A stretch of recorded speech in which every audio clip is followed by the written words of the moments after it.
Tears stained Ashley's face as she wheeled her sedan up the hard-packed dirt driveway leading to her father's house. After ending her relationship with Brett, she couldn't hold back her emotions. The loss of her baby's father had hit her harder than she imagined. All of her dreams for her future and the future of her child had disintegrated with the revelation of Brett's affair. The fact that he'd been in love with another woman had crushed her soul. She cried during the entire drive from Sherry's townhouse to the lake house. She forced herself to stop her whimpering and to be strong while she packed her things. But the waterworks had started up again as soon as she slid back into her car. She bawled all the way to Metler Ridge. But Ashley's tears weren't just for herself and her unborn child. She wept for Steve, Ray, Dr. Fisher, Neil, and Sherry. The 5 deaths weighed heavy on her heart. She blamed herself for not being able to find a way to prevent the murders. When Ethan had first escaped from prison, she thought that he would try to kill the people she loved, one by one, to torture her. Then he would kill her. But now, she realized there was more to his plan. His cellmate, Vincent, had told her that her ex-husband not only wanted her dead, he wanted to destroy her life first, that he would get inside her head and use the information he'd received from Neil against her. And that was just what Ethan had done. It would have been easy for her ex-husband to kill Brett when he murdered Sherry, but he didn't. He'd known about her fiancé's affair. He'd obviously wanted Ashley to discover the infidelity in the worst way possible. And by killing Brett's girlfriend, not only had he brought to light the information that would destroy Ashley's relationship, Sherry's death had also wounded Brett's heart in the process, a 2-for-1. Part of his plan now seemed crystal clear. Ethan wanted to make Ashley's loved ones suffer before he killed them. Once Ashley's life had been completely shattered, he would kill her. She glanced at the clock on the dashboard, 7:28 p.m. Kyle and Shane would be off from work, but it was Friday night, both payday and the start of the weekend. They'd likely be out with their girlfriends or playing pool and drinking with the guys. Her father's red Ford pickup popped into view as she neared the end of the drive. At least he was home. Ashley heard Ace's familiar baying as she swung out of her sedan. The hound ran up to greet her and she knelt down and scratched him on the head, thankful that her father had the dog to keep him company and to alert him whenever someone came onto the property. Leaving her carry-on suitcase in the car, she trudged towards the house with Ace at her side. She had mixed feelings about staying with her father. She knew Ethan already had her family in his crosshairs, but if her ex-husband found out she was here, it might accelerate his plan to harm them. There was no telling what he might do. She wouldn't put it past him to set the house on fire. But where else could she go? At this point, her father's home was her only choice. The front door of the farmhouse squeaked open and she watched Spencer step out onto the porch. Although it wasn't quite dark yet, he switched the porch light on. Ashley climbed the steps and wondered whether she should tell him that her relationship with Brett was over. "What happened, baby girl?" her father asked before she even hit the top steps. She realized she had bad news written all over her face. Her eyes were no doubt red and swollen from all the crying she'd done. She hugged her father. He still didn't look well, but to her relief, he looked better than he had when she seen him last. His eyes were clearer. "I broke up with Brett," she told him. For now, she decided to hold the gory details. Spencer nodded. He didn't appear surprised, but he also didn't appear happy as she assumed he would. There was more concern in his eyes than "I told you so." "Reckon it's for the best," he said, his voice kind. Once again, she believed her father was right. The faint hum of an engine rose to the crescendo behind her. Kyle's white pickup pulled into the driveway. Shane sat next to him on the passenger seat. Ashley was glad the whole family was here. She wanted to warn them that Ethan had taken another life. Kyle hopped out of the pickup and strolled up to the porch with Shane close behind. They were both still wearing their blue shop uniforms, their names on their, I don't know how to pronounce that word. I do, but I don't. On their left shirt pocket. They must have been working on a special project that required overtime. Her older brother took one look at her face and asked, "Somebody else died?" Her father answered for her. "She done broke up with her boo." "Hallelujah," Shane said, almost loud enough to be a shout. "Don't be glorifying in your sister's misery," Spencer admonished her younger brother. Ashley had expected her family to be happy that she and Brett was no longer getting married, so Shane's reaction had little effect. "It's okay, Daddy," she said. She mustered a weak smile and punched her brother in the arm.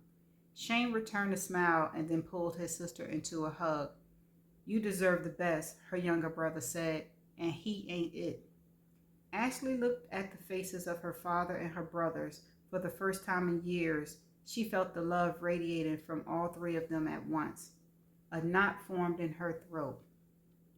They were her family, and she loved them back with all of her heart. "Y'all come inside now," Spencer said. He seemed pleased to have his family assembled together as well. They filed through the front door into the living room. Ashley curled up in the corner of the sofa. Shane plopped down next to her as her father settled into the recliner, and Kyle sank into the armchair next to the window. With everyone in their seat, Ashley took a deep breath. It was time to tell them about the latest murder. "Ethan killed a woman in Briarwood last night," she informed them. "Who?" Kyle asked. She wondered whether she should just tell them it was one of Brett's co-workers or if she should spill the ugly truth. But she knew her family, and they knew Ethan. The murder of a colleague wouldn't make sense to them.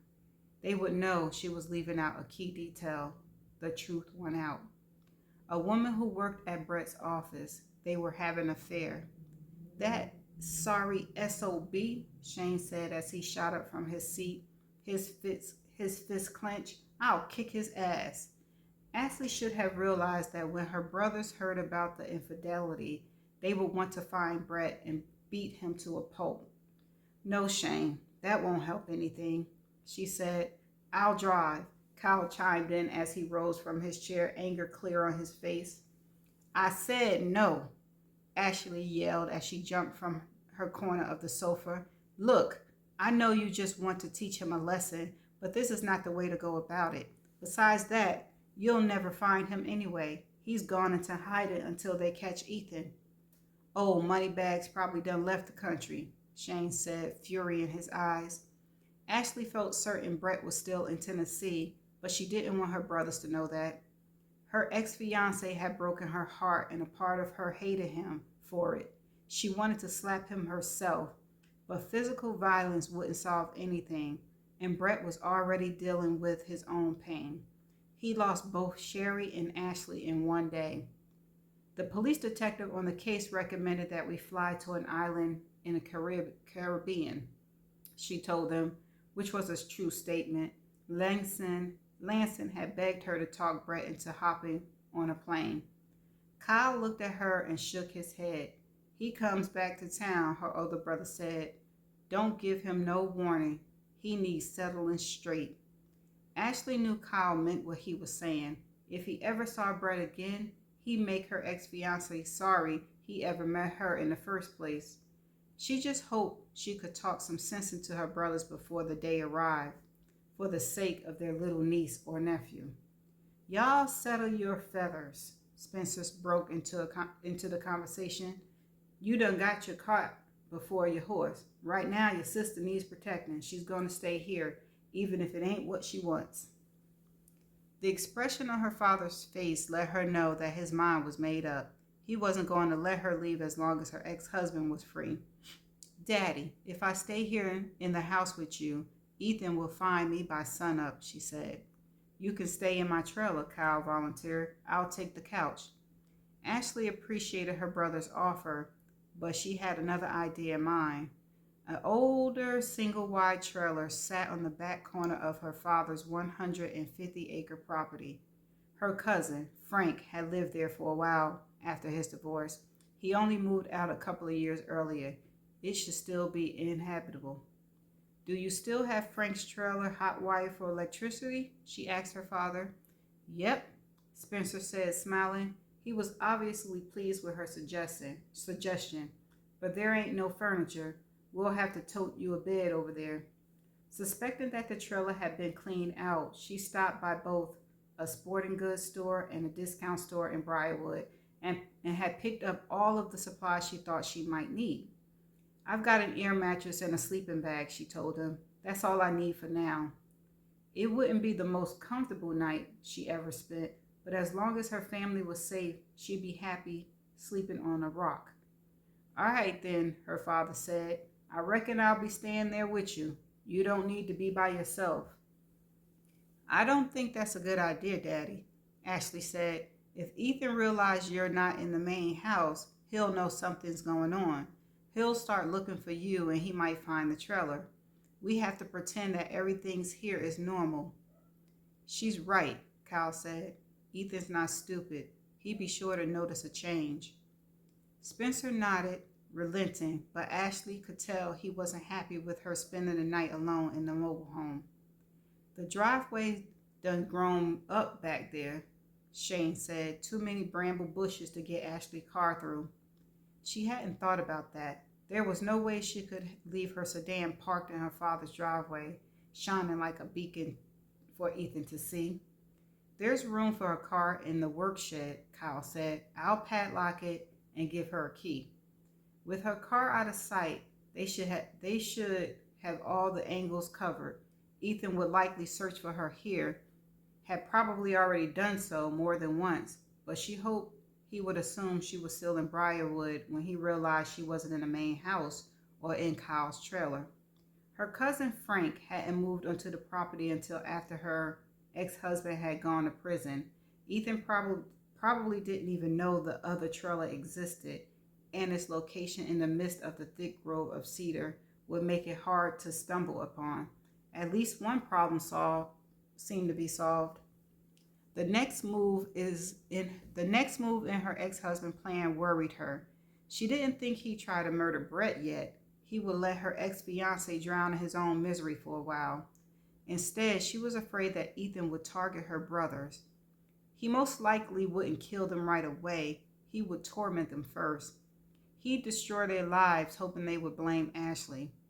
She figured that her ex-husband wanted to force her loved ones to turn on her, to make them hate her before he killed them. When they were married, Ethan had drilled into her mind the fact that he was the only person who ever truly loved her, that no one else would ever care for her the way he did. He told her that the love of her family had stemmed from obligation only and that it would fade fast. She believed he wanted to prove it. A horrible thought struck her. If Ethan wanted to decimate her brothers' lives, he most likely start with their relationships. What if her ex-husband went after the women they were dating? I don't think I'm the only person Ethan wants to hurt, she told her brothers. I'm afraid he might try to kill your girlfriends like he did Brett's. He touches Janet, he's dead, Cal said, his eyes narrowing. Same goes for Robin, Shane stated. Call and tell them to leave town until the police catch Ethan. Tell them not to wait. They need to go right now. She hoped the women had family they could stay with, far away from Metler Ridge. That ain't all we're going to do, Kyle announced. The expression on her older brother's face sent a shiver down Ashley's spine. Grab your rifle, little brother, he told Shane. Tonight, we're going hunting. See you in the next chapter.